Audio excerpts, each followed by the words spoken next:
This is Blonde by Frank Ocean, and this is what it did to the music industry.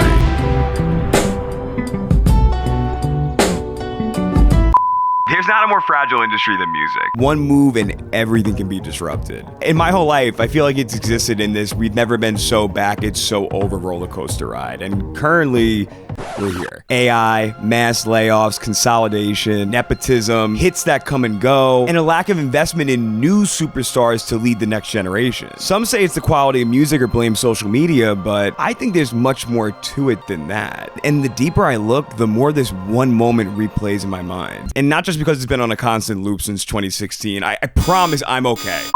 But because it completely changed everything. The release of Frank Ocean's Blonde exclusively on Apple Music sent a signal to artists that the power had shifted, and the gatekeepers of the past no longer held the keys to the kingdom. The domino that was Blonde set off a chain reaction that I believe helps explain a lot of the music industry's current mysteries, like why are new superstars so rare, the music industry's relationship to AI, why all these artists are dropping on Instagram now, and whether or not the music industry we once knew is dead. In some weird tangled way, I think it all connects back to this. So to explain the mess, I think we have to break down the domino that fell to create it in the first place. Because how did no one in the industry see this coming? I mean, it was all there, even in his name. What you know about rolling down in the deep when your brain goes numb? Frank Ocean's one of modern music's great storytellers, not only because of the complex narratives and themes he interweaves throughout his music, but also from the actual real-life revenge tale he was plotting on the industry. From Christopher Brew to Lonnie Brew to Odd Future and Frank Ocean. Because that story isn't just Frank Ocean finessed the label out of $20 million. This was a 7-year game of chess that he was playing with Universal Music Group. So let's start then in 2009. 3 years after moving from New Orleans to California, he was able to quickly make a name for himself within the industry as a songwriter, writing tracks for Beyonce, Justin Bieber, John Legend, and Brandy, and caught the attention of the legendary Tricky Stewart, who helped him secure a deal at Def Jam, an imprint of Universal Music Group. And then nothing. Lonnie Brew became a shelved artist on the Def Jam roster, with no label support or future. But it's around this time when he's introduced to Tyler, the Creator, and the rest of Odd Future, who actually bring him in as one of their own. And in his exposure to Tyler and the Odd Future movement, as he was sitting as a shelved artist, Lonnie Brew was inspired more than ever before, and decided to take matters into his own hands, ditching the name Lonnie Brew and creating music under a new moniker, one that he could use to operate in secret without his label knowing, Frank Ocean. The name was an homage to Frank Sinatra in the film Ocean's 11, in which Frank Sinatra played Danny Ocean, the mastermind who puts together a team to pull off an elaborate casino heist on New Year's Eve. And remember that for later. Long story short, Frank drops Nostalgia Ultra for free on his Tumblr page in February of 2011, and it is an instant sensation and immediately grabs the attention of all the major labels, including Def Jam and Universal, who now were very interested in being in the Frank Ocean business, and then realized, oh shit, he's already signed here. In deleted tweets, Frank made sure to let the world know that he did this entirely on his own, and it's Def Jam for leading him on, to paraphrase. A moment now in retrospect that seems like the catalyst of what was to come later. But harsh tweets aside, Def Jam doesn't really care and ponies up the money for Frank to record his debut album, Channel Orange. The album arrives a year and a half later to critical acclaim, a Grammy, world tour, and a bunch of now out-of-character public appearances and interviews. Frank Ocean was now a star, and everyone was asking, what's next? And the answer was nothing. Pretty much near silence for years, aside from the occasional post or appearance or feature on a Kanye West album. For some reason, he just always was showing up there. But it was during this time that Frank was making major moves in silence that would have major ramifications on the future of the industry. He fired his team and hired a new manager and publicist, convinced the label with his newly minted A-list status to give him a $2 million advance for his next album, agreed to making that album, like many others at the time, an Apple Music exclusive, and finally, the opportunity to buy not only his master recordings, but himself out of his Def Jam contract once the album released. This, as you might expect, took years to sort out, and in that time was creating unfathomable amounts of hype surrounding the album. Every day the album didn't come, the more leverage Frank was gaining. And when the business finally settled, Frank Ocean's sophomore album, Endless, released exclusively on Apple Music, a black and white visual album that could only be played from start to finish, with no potential for a radio record or a hit, because it was pretty inaccessible for a Joe Schmo. And that was it. That was Frank Ocean's sophomore album. For a few hours, because then the chess move is made, the domino falls. It was revealed within minutes after the release that Frank wasn't done yet. He actually had secretly negotiated another deal at Apple to release his next album for a rumored $20 million. And it wasn't going to take another 4 years, but like, 18 hours? Blonde was released independently on Apple Music on August 20th, 2016, went #1 on Billboard, selling 276,000 units and netting him over $1 million in its first week of release that went directly to him, while also completely stomping on the release of Def Jam and Universal's own Frank Ocean album. What Frank had effectively done was show his peers that this is possible. You don't have to be a Chance the Rapper that never signed, you could be Frank Ocean. And as it was written in the history books. How much can you tell me about the transformative Frank Ocean deal? I would liken that to, like, you know, Ocean's 11. Frank's moves ultimately opened a can of worms, with reports starting to leak out the weekend this all went down that Universal Music Group CEO Lucien Grange was losing his mind over this and immediately banned streaming exclusives forever. Because think about it, you guys are the ones who are supposed to get away with exploiting talent for your own personal gain, right? And now the kid who's saying a potato flew around is gonna pull the rug from under you? Yeah, they were furious. And I think they knew what was about to happen as a result, because everything was different now. A superstar that they in part helped create was now completely free and independent. It was like the spark of the rebellion in YA fiction terms. The domino fell and everyone was now operating in a post-Blonde music industry. So when talking about the release of Angie Martinez, A$AP Rocky said the record industry had been whipping artists ever since. And by the turn of the decade, Joe Budden implied to Charlemagne that the labels were trying to put the genie back in the bottle by banning exclusives after Frank, and that move was going to have even more impact in the decade to come. And Joe, as usual, couldn't have been more right. One of the people observing very carefully was actually the man part of it responsible, Larry Jackson, who in the last few months has been made out to be like this mysterious Wizard of Oz-esque figure that runs Gamma and was in all those Drake conspiracy theories during the great rap beef of 2024. You know, the one with Drake and Kendrick Lamar. What?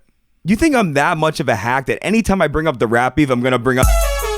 When are y'all gonna learn? But Larry Jackson's a veteran in the music industry. From his time at J Records or at Interscope, and eventually being brought into Apple to help develop Apple Music and run it, he actually was an integral piece to the puzzle of Frank Ocean's master plan. And he cites that moment as one that imbued him to know what he could do, which was to leave Apple Music and go raise over $1 billion in capital from companies like Apple, A24, Eldridge, to create Gamma, a media company that was made to compete with the major labels and act as a partner to artists. Artists own all their masters still, and Gamma was there to help in service to that music, whether it be marketing or distribution, because Larry Jackson had enough of what was going on at all the major labels in regards to how they treated artists and talked about them behind closed doors. Gamma's made deals with not only new talent like Sexy Red and Four Bats, but also brought in artists like Snoop Dogg, Usher, Rick Ross, Willow, Jaden, Rich the Kid, and Gamma is just the start of all this. See companies like Kendrick Lamar and Dave Freeze, PG Lang, which has been described as a service company and not a label, but you know, acts in a similar way like Gamma does. And if you've noticed on any of the releases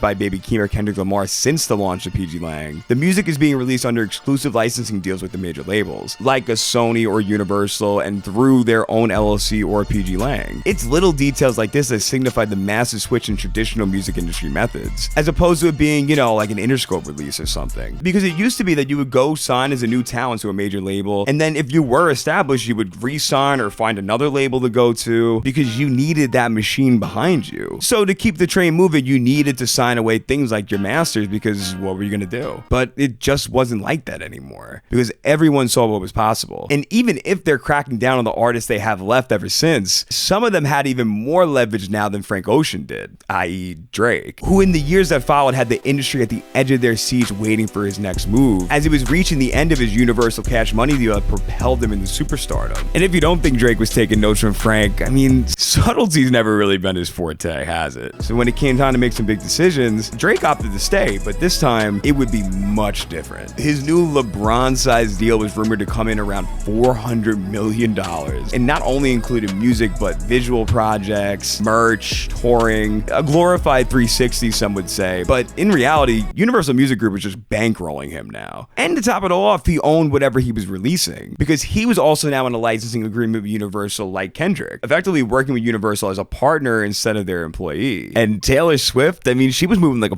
mafia boss when it came to setting up her new deal, because not only did she gain ownership of her future masters, and not only was she able to get Universal to agree that any shares of Spotify stock that were sold needed to result in distributions to their artists regardless of any outstanding debts they owed to the label, but as she was leaving her old label Big Machine Records, who were in the midst of selling her masters to the highest bidder, Taylor essentially said, "Fuck you, I'll do it myself."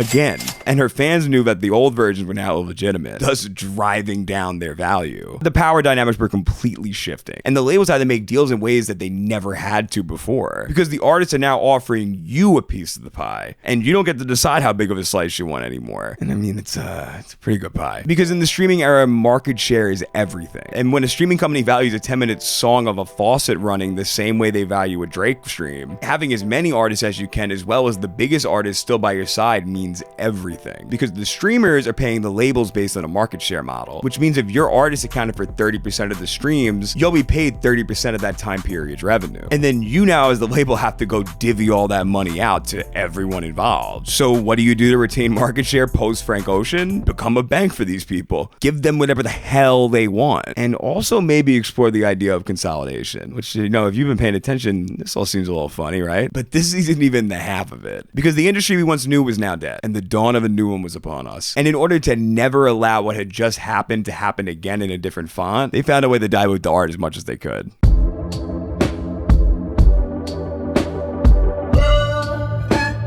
This year has been weird to say the least. Not just for things that actually matter, but things in the entertainment industry have just been odd. Like, why are 5 of the biggest artists just randomly dropping singles on Instagram now? Why is Drake, who sent cease and desist letters to the creator of that fan-made AI collaboration between The Weeknd and him, now posting diss songs with AI features from Snoop and Pac? Why is Spotify, after a decade and a half, now changing the streaming thresholds to monetize? Why is the market for music publishing booming right now with all the labels and private equity firms trying to get their hands on it? Why is a label like Roc Nation offering direct-to-consumer distribution? Because I've been paying attention to the entertainment industry for most of my life at this point, and what I've learned is that nothing is ever really random. A W actually isn't just a W. There's usually something else going on. I don't know why I chose W. And what actually drove me in the direction of picking up the pieces of Blonde's impact was thanks to one of my favorite voices in the music space, Curtis King, who in his video covering my video, The Messy Rebrand of Post Malone, responds to a point I made about the lack of new male superstars in popular music, saying that he thinks it was completely intentional, so that no one could ever become bigger than the company again. And in doing that, not only rid the idea of a superstar, but create templates and whatnot of different kinds of artists that can fill certain roles. Because why rely on 3 or 4 artists to guarantee your next meal? Why not just even out the playing field now so that no one rules supreme? And that's why I think putting everything we talked about so far in the rear view of this much larger conversation actually makes perfect sense, because look at what happened. Which leads me to today. In a fascinating interview Lucian arranged into the beginning of 2024 addressing the rise in artificial intelligence, it put a lot of what we're talking about into perspective, especially this quote. I haven't spent 45 years in the music industry for it to become a free-for-all. And from what I'm now gathering, Lucian's preparing to rule the industry hand in hand with the big tech companies in order to restore what he feels is order. And the first order of business is to show the power you still hold.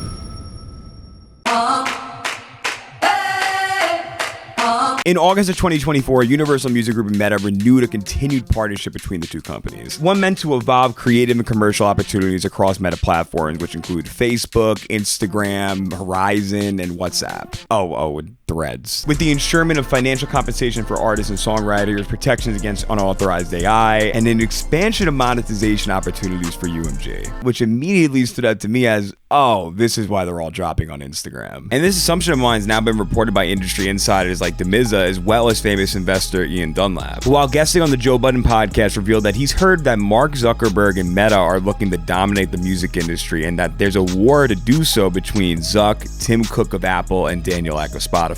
Because, I mean, think about it. Instead of relying on a mysterious foreign company and their algorithm to feed snippets of new music to audiences, might I add a company that we also just had a very messy and public dispute with this year? Let's just go direct to consumer on Instagram. We're already arguing in the comment sections and group chats. Let's just directly meet the audience. And at the same time, cut out the guys who screwed us in the past. Whether that be a recent frenemy like TikTok, or the other one that showed artists how much power they hold over us. And a very obvious benefit, you're now in bed with the people who control the algorithm. Which, you know, if you're on the artist end of this looks good if you're going to align yourself with a major label. You can now have your artists prioritized, or else on the other side of that, deprioritize anyone anyone that steps out of line. So if you start to train the audiences and dropping directly to them on the social media platforms that they practically live on, you can eventually just wean them off the streaming services, especially when the DSPs are about to be flooded more than ever. Because music isn't music to these companies anymore. It's, and I hate this word, content. And the industry's ready to refer to music as sounds and not songs anymore. Because if you didn't know, these social platforms don't pay artists based on views or listens. They're paying you based on the amount of engagement you generate from it. Meaning how many times it's used in things like user-generated content, which feels so fucking dystopian and depressing. Because, you know, like, what's gonna happen to the idea of an album? Or just, you know, the traditional music experience? Because for how enraged Lucien Grange is over the market share model of streaming royalties, he has no issue with his banner stars being looked at the same way as whatever the fuck this is.